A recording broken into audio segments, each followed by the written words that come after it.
Assalamualaikum warahmatullahi wabarakatuh.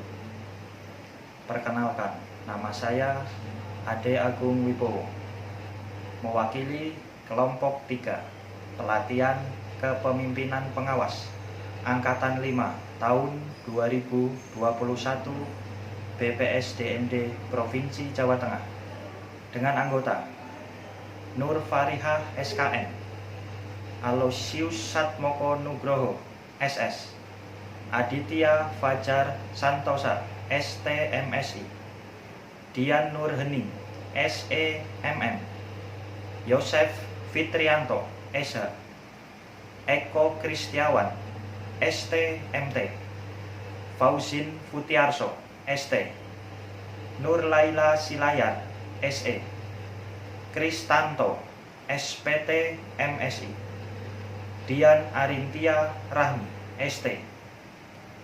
Berdasarkan kesepakatan hasil kerja kelompok 3 terkait kegiatan studi lapangan di UPTD Balai Benih Pertanian, Dinas Pertanian, Pangan, Kelautan dan Perikanan Kabupaten Bantul.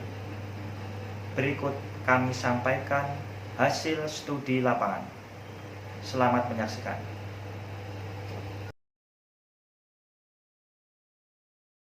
Bertemu bersama-sama secara virtual dan semoga kita diberikan kesehatan, keselamatan sampai selesai acaranya semuanya dengan baik.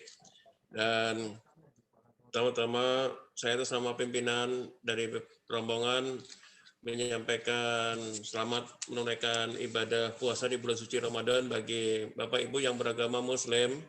Dan sekali lagi kami ucapkan terima kasih yang setinggi-tingginya kepada Bapak Bupati Bantul yang diwakili oleh Bapak Sekretaris Daerah beserta jajarannya.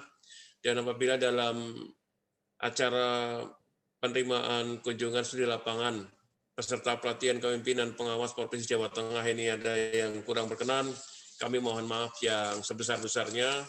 Dan akhirnya kepada seluruh peserta, saya ucapkan selamat mengikuti studi lapangan dan saya juga menyampaikan terima kasih kepada nanti narasumber dari masing-masing lokus untuk kunjungan studi lapangan. Semoga Tuhan yang Maha Kuasa memberikan kekuatan lahir dan batin kepada kita semua. Sekian, terima kasih. Wassalamualaikum warahmatullahi wabarakatuh. Waalaikumsalam. Yang saya hormati para peserta pelatihan kepemimpinan dan yang saya hormati kepala atau pimpinan perangkat daerah Kabupaten Bantul yang menjadi lokus kegiatan studi lapangan. Dan salah satu dari 2 keajaiban yang ada di dunia selain Meksiko yang berada di Parangtritis, kemudian kita juga memiliki hutan pinus yang namanya Becici yang dulu pernah dikunjungi oleh Barack Obama, serta beberapa pusat-pusat kuliner yang menjanjikan lidah kita menjadi betah untuk berlama-lama berada di Kabupaten Bantul.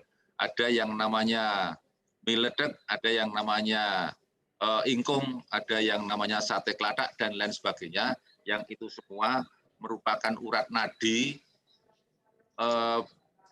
kegiatan warga masyarakat untuk menumbuhkan dan mempertahankan ekonomi bagi diri dan keluarganya.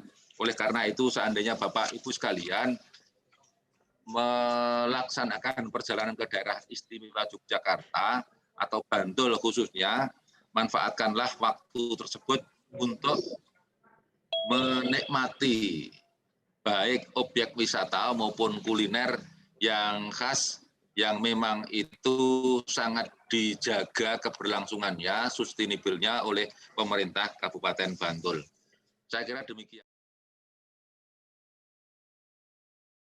Inovasi pelayanan publik pada UPTD Balai Benih Pertanian ini sekilas itu adalah gambar kantor kami. Jadi Bapak bisa membayangkan kantor kami hanya 1,3 hektar, lahannya hanya setengah hektar, kemudian lantai jemurnya meskipun kecil tapi bisa menampung 80 ton yang menjadi ini sekelumit dulu Pak sejarah. Ada satu fenomena yang tidak ada di daerah lain mungkin. Di lahan kami ini hanya 0,5 hektar. Bayangkan lahan 0,5 hektar, tapi bisa memproduksi benih di atas 100 ton. Nah, ini yang menarik. Nah, kalau dihitung-hitung nggak akan mungkin, nggak akan ketemu. Dengan lahan 0,5 hektar bisa memproduksi benih di atas 100 ton. Nah, mungkin dari petani, kemudian kelompok tani ataupun yang lain-lainnya. Nah, itu apakah juga ada semacam tadi Pak untuk peningkatan kapasitas buat mereka itu apakah juga ada dari UPT memfasilitasi hal tersebut?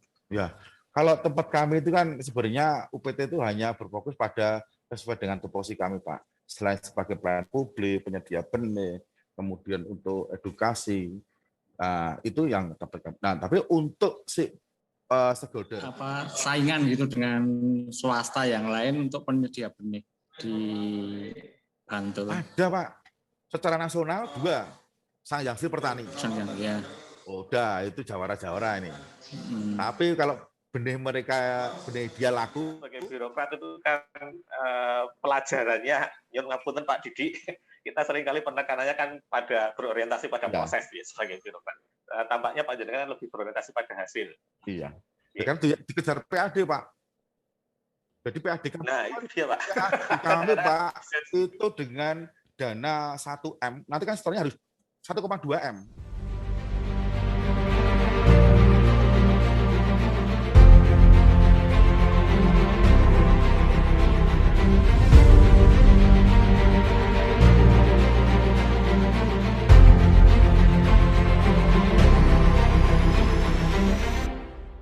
Berada di sisi selatan Provinsi Daerah Istimewa Yogyakarta, Kabupaten Bantul adalah wilayah dengan ragam kekayaan hayati nan lengkap.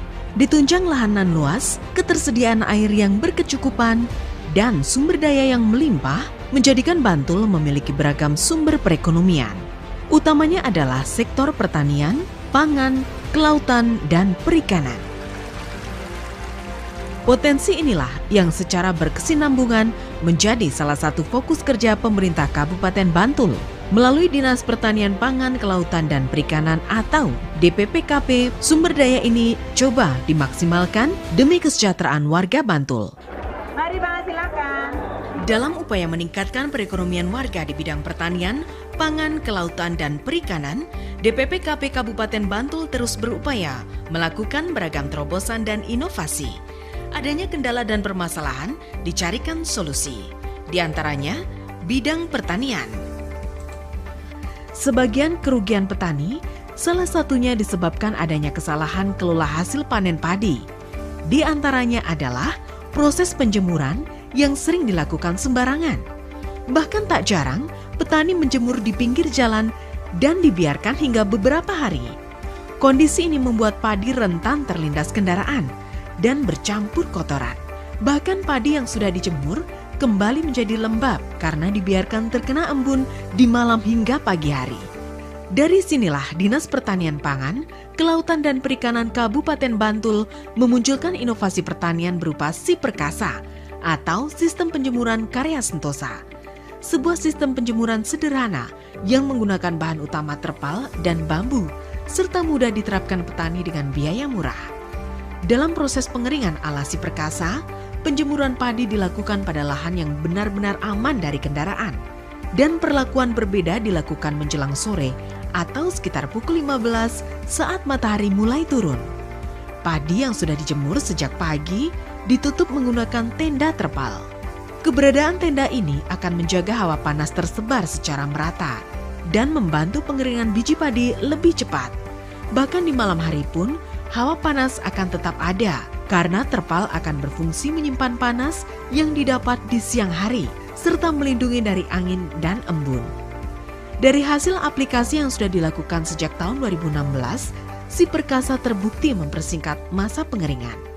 Untuk kepentingan pembuatan benih dengan kadar air 10%, Si Perkasa hanya butuh waktu 2 hingga 3 hari. Padahal jika dijemur manual, proses pengeringan memakan waktu 4 hingga 5 hari. Begitupun untuk menghasilkan beras konsumsi, penjemuran biasanya memakan waktu seminggu. Dengan si perkasa, hanya butuh waktu 3 hingga 4 hari. Hasil biji padi pun tidak mudah pecah dan tidak berwarna kecoklatan.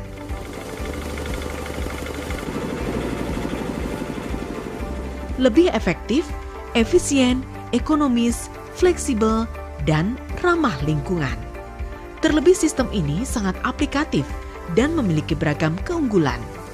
Tidak saja bisa diaplikasikan pada hasil pertanian padi, si perkasa juga bisa dimanfaatkan untuk proses pengeringan hasil pertanian lainnya, seperti jagung, kedelai, sorghum, kopi, dan kacang-kacangan.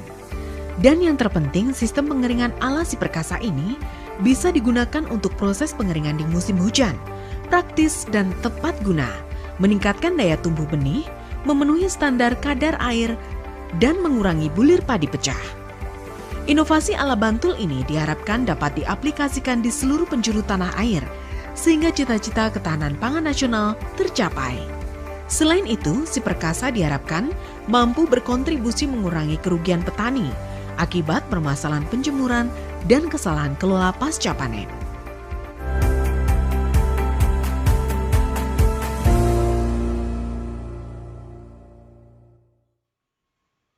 Kelompok 3. Berlaku bareng. Berlaku bareng. Ngopi bareng.